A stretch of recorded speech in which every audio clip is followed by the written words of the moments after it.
Hey, it's Adrian, and today I'm taking a look at Eufy's brand new 4G LTE S330 camera. Now, this is a neat camera because you have both 4G and Wi-Fi connectivity, and that makes this super handy because you can actually use this to monitor somewhere remote, like say, a trail, a backyard, or maybe even a vacation home where you don't want to pay for Wi-Fi all year round. The box comes with a SIM card that's preloaded with 100 megabytes so that you could just test it out, and then you could easily top that up online so you never need to physically remove or swap the card. On top of that, there's also very crisp 4K video, one of the smoothest AI tracking in terms of panning and tilting that I've seen in any type of camera. We also have a great IP rating. This has survived a couple of winter storms, and in traditional Eufy fashion, there's no monthly fees. A big thank you to Eufy for sending this out for review, but let's take a closer look and you can see if this is worth it for you. In the box, we have the 4G camera. We also have the mounting bracket, mounting screws, and a mounting strap to attach it to a pole if you want to. There's also a huge solar panel with a USB Type-C connector and the bracket for the solar panel, a USB Type-C to Type-A cable to fully charge this up.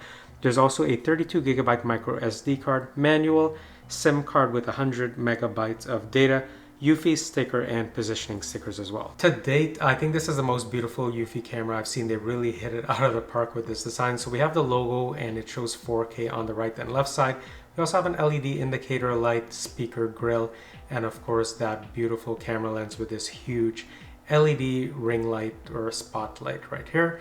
Now, if I take a look at the back, I've pre-loosened this weather seal covering, but we have the area here for the rear bracket.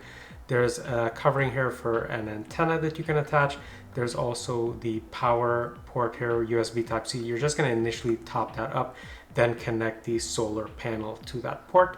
And then of course we have the nano SIM slot here if you're going to be using this with a SIM card instead of Wi-Fi, because this is capable of both Wi-Fi and SIM functionality. And then we have the sync button. And then if I take a look at the actual camera housing, I could just tilt that down and that gives me access to the SD card slot. The solar panel is the largest solar panel I've seen come with any Eufy camera so far. You can see it's just massive, pretty much the span of my entire hand. And we have a really long connector cable with a USB Type-C connector and of course that does have weather sealing right around there so that when we plug it in at the back of the power, everything maintains that nice IP rating. To install the camera, we have a couple options. So first we're going to take the mounting bracket and there's 3 holes here that we're going to screw into a wall or to a ceiling. Now wall mounting is going to be very easy. You're just going to screw in these into your wall, slide this until you hear it click, just like so, and you're done. Then you're just going to attach the USB Type-C connector from the solar panel right into here. Just make sure you do that before you slide it into the bracket to make your life easy.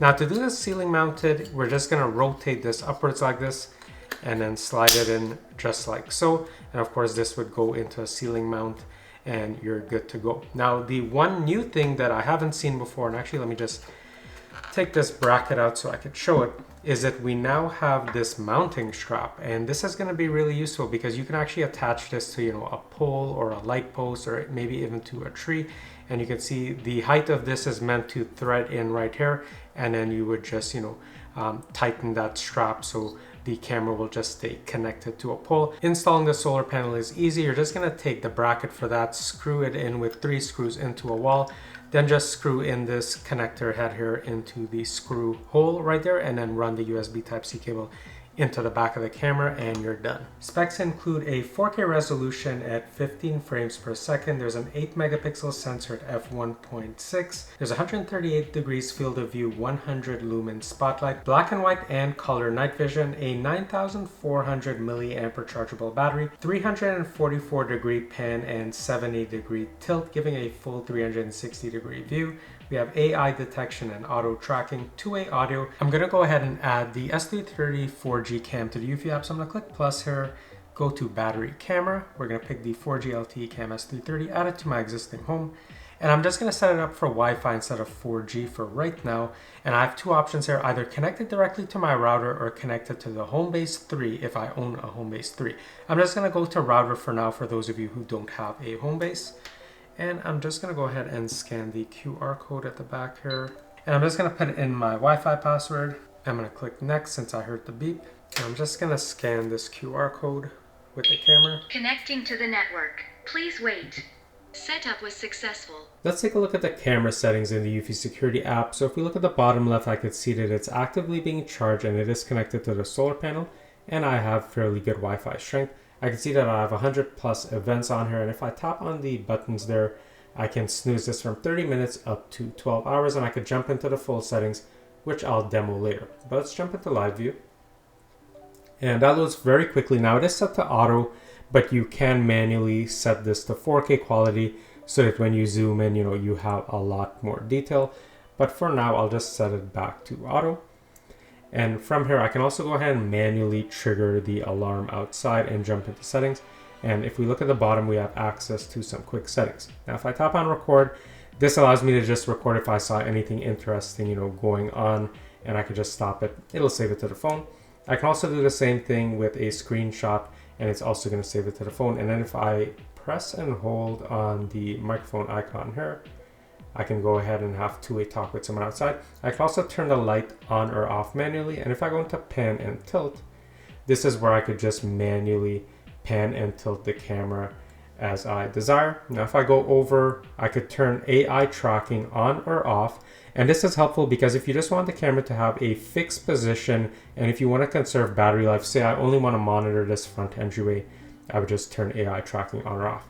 Now, presets is where you can set 4 predetermined areas of interest, which I've already done. So number 3, it's going to have the camera pan over to my backyard doorway and fence. And then, number 1 is kind of like the default position. I can have it go right more into my entryway and see if anyone's going to try to come below the camera to tamper with it. So you can set that as you see fit. Now you can also go ahead and turn color night vision on or off. You could jump into events. You can turn sound on or off, and you can also initiate a 360-degree view as well. In the full settings, I could see the battery life and I could see that the camera is being charged. We do have an option to connect it to the HomeBase 3. I haven't done that yet, but I will demo that later. Under motion detection, it is set to on, and you can also set up activity zones. So I could go ahead and set 2 different activity zones.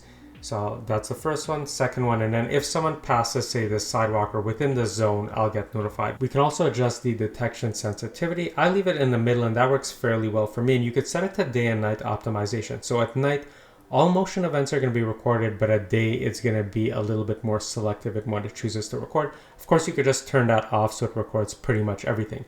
Now, under detection type, I've only set it to human, but you can also set it for vehicle and basically any type of motion.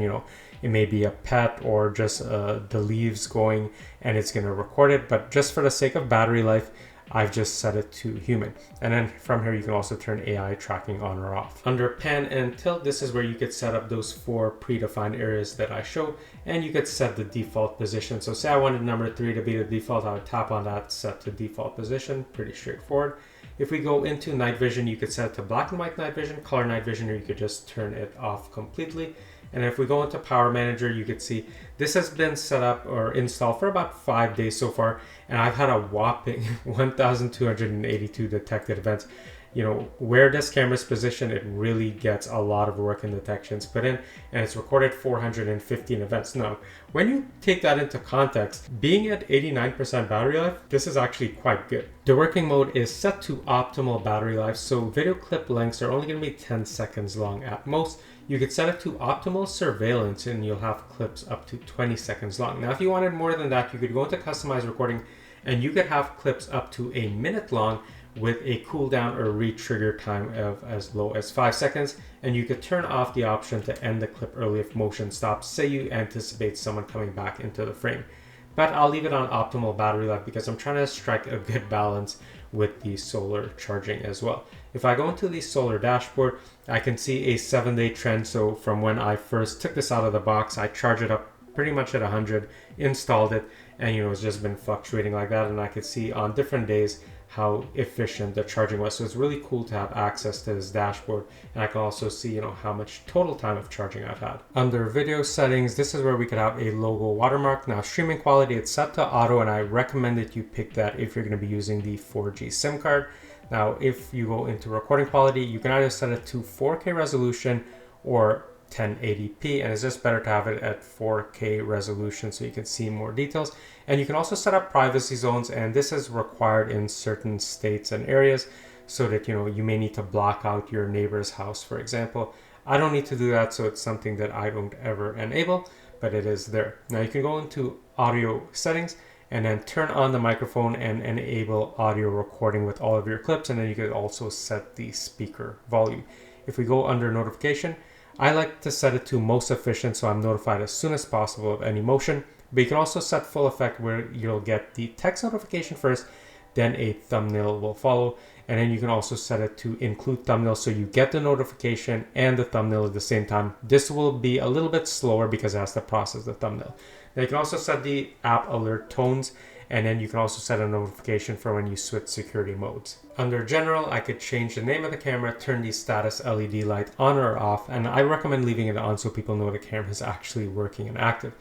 Now if I go into connection settings, which I'll do now, you can see it's set to Wi-Fi setup, but I can actually change that to 4G. Now my SIM card is already in there, so I'll just go ahead and pick OK, and I'll just go into APN configuration, change APN, and I notice I have to do this and just set it to PAP-CHAP, because when I set it to the recommended or auto setting, I noticed it wouldn't take this setting. So just go ahead and manually set that up. Give it a second to connect. All right, so it's now switched successfully, and if I go into next, I'll go back, and I could see it's now set to 4G. Now to confirm that, if I go into the main settings there, I can now see it showing that, hey, it is using the EOIT Club SIM card right up there, and it shows how much data is remaining on there, and I can also see my ICC ID for the SIM card. Now if I go into storage, I did insert a 32 gigabyte micro SD card, and I can see that I've only used less than a gig of that, so I still have a lot remaining since it is event-based and not 24/7 recording. So I've gone ahead and added the camera to the HomeBase 3. You could see it's now connected. Now what we get for that is if I go into motion detection, we now have human recognition and pet detection, where we did not have those two options before. And another thing to note is that if I go into general, you can see if I go into storage, it's now going to record directly to the HomeBase 3 instead of the 32 gigabyte card that I inserted. But one thing that's missing is we can no longer switch to the 4G connection. We're limited to Wi-Fi, so just consider that. If you want to use this camera both with Wi-Fi and 4G, and to switch back and forth, do not connect it to the HomeBase 3. To review video, we'll just tap on events at the bottom. And then since I have so many cameras, I'm just gonna filter that and go to the front door 4G camera. And I can see all the different clips. Now I'll just tap on this clip from recently. And I can see someone's walking their dog. From here, I could download this clip, and it's going to go directly to my phone. I can also share it with someone else, donate it to Eufy, or delete it. And you can see that all of these are tagged with human, and that's because I've turned off, vehicle detection. But there are some clips where a vehicle is passing. It's just not going to tag it as that just because I've turned that option off. Video quality was fantastic on this camera during the day and at night, and it's so rare to see 4K video resolution on a battery powered or solar powered camera, but I'm so glad that they chose to implement that. I found the video to be sharp and clear even when the days were sunny or very overcast, which it has been recently, and even at night the video was very usable. Now we do also have the option to have black and white night vision or color night vision, and it did well with both. You have the option to manually pan and tilt, but I just set it on the AI tracking where it does it automatically, and it did it flawlessly. And again, like I'm saying, it's one of the smoothest pan and tilts. They have this perfectly refined. I didn't find any pan and tilt speed controls, but it's not something that I think I really need because I'm just in love with how well it handles it. Motion detection is also fairly quick on here, so even with the camera set in the default position, anytime I came from the right or left side, it only took the camera a couple of seconds to detect that I was there and smoothly pan and tilt and lock focus on me. The spotlight isn't the brightest out there, but at 100 lumens it does a fairly decent job at illuminating the front of my house. I'm pretty impressed at just how well the battery life has been on this. Now I think part of that is because I've set it to human tracking only and I've omitted vehicle tracking, but the AI tracking is still on and the spotlight is still on.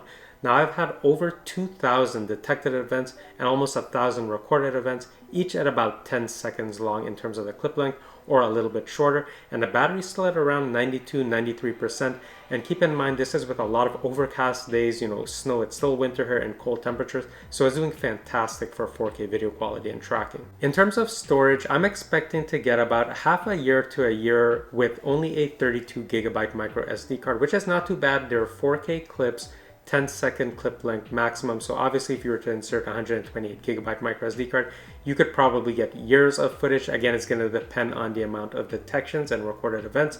And in my area, it's a lot. So let's talk about the 4G connectivity. And it was a very seamless experience. You could go into the general options in the app and switch it from Wi-Fi to 4G and then back again anytime you need it. What would have been great is if the system can just switch over to 4G anytime it detects that Wi-Fi connectivity is lost or is out. So if you're looking for a security camera that has both 4G and Wi-Fi connectivity, this is one of the better options out there, and it is doing fairly well with the solar charging as well, considering it's recording at 4K resolution. The IP rating and build quality on here is truly fantastic. Not something I usually comment about, but this has survived, heavy snowfall, heavy rains, really high winds, and it hasn't stopped ticking. Pair that with the crisp 4K video and super smooth and fluid AI tracking, and this is one of the better options out there. So if you're interested in picking up the Eufy 4G LTE S330 camera, I'm going to leave some links down below. Now, I also reviewed Eufy SoloCam S340, which is another solar camera.